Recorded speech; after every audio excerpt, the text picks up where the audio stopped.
Welcome back to the podcast. We're going to do this again. One, because it's the day before we break up for Christmas and there's not an awful lot of work to do in the workshop. And also, we're quite enjoying this chat. Yesterday's podcast fired up the comments. I think I upset a few people. I don't know how. I thought that was quite a really good, intelligent chat about just the implications of it. I thought it was, some people got quite triggered by it. Yeah. I thought, unfortunate. So what we didn't do, though, what we should have done, is if we're going to make the insinuation that the Giant TCR isn't or might not be the benchmark recommendation, what is? So we've gone away and we had a really deep think about it, and I've got an idea and you've got an idea. Yeah. We haven't seen each other's idea yet. And we're going to see if we can put forward a better suggestion. I think that's only fair to our audience. I think it is, yeah. Yeah, I'm quite excited. You seem very, very confident you're going to win. So yeah. I'm a little bit nervous because I kind of kicked it all off by sending you a little link yesterday because I was kind of curious after we did it. I was thinking, what can you get that's better than Giant TCR?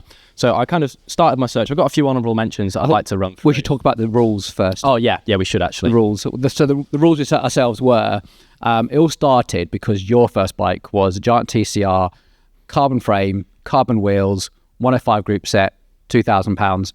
And we said to be competitive.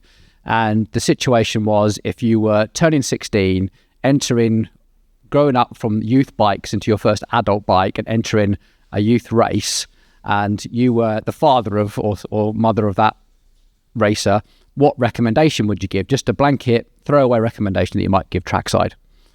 And we said RRPs only, no sale prices. Yeah.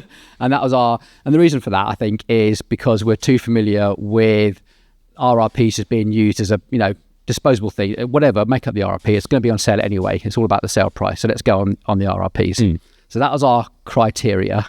So that gave us the benchmark TCR was 3,299, wasn't it? Which is the new model for 2024. That's the RRP. Yeah. So do you want to start with your honourable mentions before we go for the pick? So yeah, I spent a really quite significant amount of time last night looking at bikes. Yeah. So I was just interested. So I found a few that I liked, but didn't quite cut it. So the Amonda ALR5 I thought was a really nice pick. For aluminium though. It's an aluminium, but I think it's a really nice pick. It is. Willia Garda, I found that looks really quite nice. But it didn't quite meet what I wanted in terms of wheels and stuff like that. Now one that I really, really liked and wanted to be my pick was the Rose X Lite 6. However, they are very, very difficult to get into the UK at the moment, as I found out yesterday when I was attempting to buy one.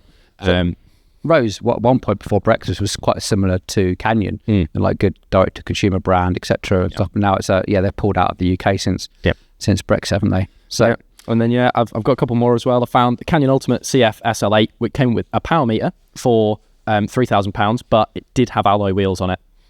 It was still under 8 kilos though, so I thought that was a reasonable shout. And then the one I sent you as well, the Merida Sculptura Limited, which I thought was quite a nice pick as well. Yeah, we don't see many Meridas here. It's dead weird, isn't it? You see a lot of those Canyons. The Canyons are well built, but I would rather have the carbon wheels over that power meter in terms of racing, because when you're racing, you're not going to be looking at your power meter that much. There's just too much stuff going on the racetrack. You want the speed in your wheels. And as well, it's something you'll upgrade further down the line, isn't it? Yeah, I think so. Yeah. So, okay, what's your pick?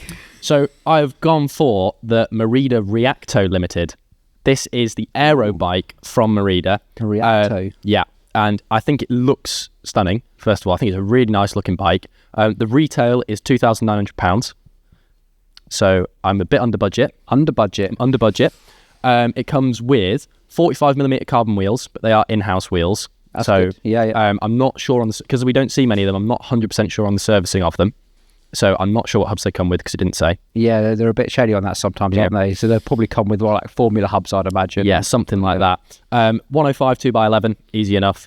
And it comes in at just over 8 kilos. Just over 8 kilos, but under £3,000. Yes. And there are a couple of disadvantages I noticed off the spec sheet, which are it comes with some pretty crap tyres, because Contrails Ultra Sports, which are not tubeless out of the box. But with the extra £300 to play with we have in the budget, you can slap a nice pair of tyres on it and get yourself a skin suit. Ooh, interesting. Yeah.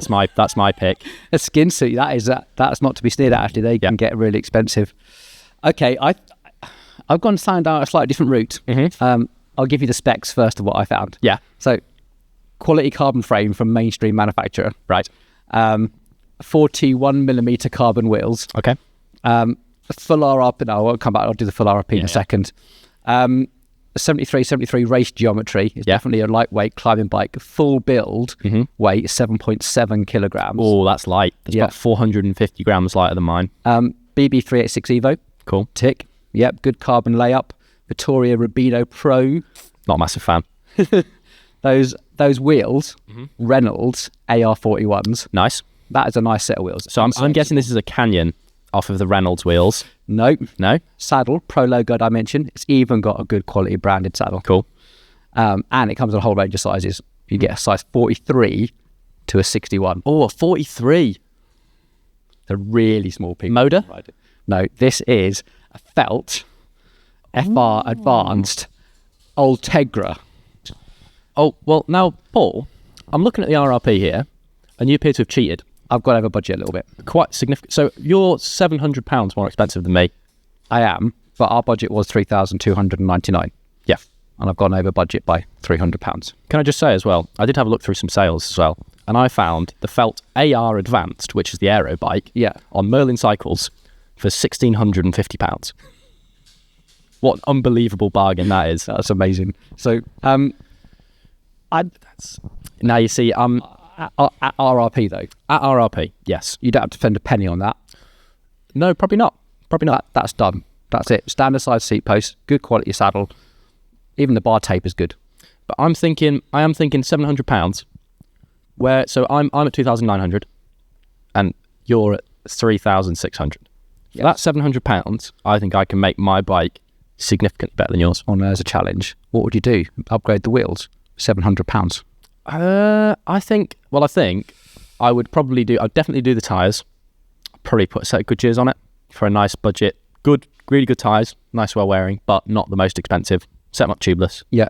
Probably 28 mil. It's got good tyre clearance on it, the Merida as well. Don't know about yours. This is 28. Mine's got 32. It's unfortunate, isn't it? This is the guess of the point, isn't it? We could go round and round and round in circles, isn't it? We can. We're trying to find something that's a benchmark recommendation, and it always comes down to me as good quality carbon that you can rely on. And if you're not a carbon expert, I really never can recommend going to the Chinese brands. That's something that experienced cyclists who've got the disposable income, who want to take the risk, might get themselves a good deal. Yeah, because it did interest me, and I did have a look at them last night in a very extensive search. It's quite difficult to buy full bikes, something like a Windspace or an Elves or something like that. So I think for our kind of remit that we had, I didn't really think it was quite the right thing to do. Because as well, it's much more difficult to get them into the country. It's kind of like it's complicated, isn't it, to get one of those? Absolutely. And if you go for a blanket recommendation, I don't think it's the right thing, is it? And the other thing I didn't want to do was go down sort of the big superstore, the big supermarket bikes like Decathlon and Go Outdoors, the Polygons, etc. Because I think a lot of that depends on the quality of the mechanic and the service that you get afterwards. Yep. And we know from the races that come into here that they crash frequently, and we often have to turn around things quickly and get them back on the racetrack for the following weekend, etc. And we like recommending things we can get parts delivered here next day, get them back up rolling again. So yeah, I think we've both got two good options there. I think so. I think I win because you've cheated first and foremost. I think it's quite an easy victory for me. You were so confident coming into this. Yeah, all right. I did go over budget just a little bit. It's worth it. Those Reynolds wheels are worth it. Yeah, but if you're a parent on the side of the racetrack and you're thinking, I'm going to get my lad a Giant TCR, and you say, oh, you should get this felt really nice, but it's an extra 500 quid. Yes. Or we should actually mention, because loads of our audience mentioned. Yeah. Hooked wheels. Mine are hooked. Yeah. The Giant TCR. Giant TCRs are hookless, aren't they? Hookless. Which does need a whole level of understanding to work with. Is that worth 300 quid? Yeah, I don't know. It's just a tricky one, isn't it? So, I think we just throw this into the comments and see what everyone else thinks. But I want to mention one more thing, is that the cost of cycling has got a bit crazy.